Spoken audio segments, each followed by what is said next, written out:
கருணை பொங்கும் கற்பக நிதியே காலம் எல்லாம் ஆளும் கதியே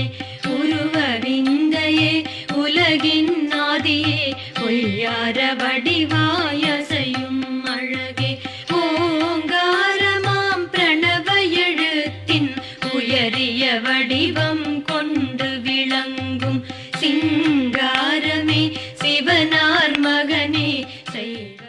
கருணை பொங்கும் கற்பக நிதியே காலம் எல்லாம் ஆளும் கதியே உருவவிந்தையே உலகின் ஆதியே பொய்யார வடிவாய் அசையும் அழகே ஓங்காரமாம் பிரணவ எழுத்தின் உயரிய வடிவம் கொண்டு விளங்கும் சிங்காரமே சிவனார் மகனே கருணை பொங்கும் கற்பக நிதியே காலம் எல்லாம் ஆளும் கதியே உருவவிந்தையே உலகின் ஆதியே பொய்யார வடிவாய்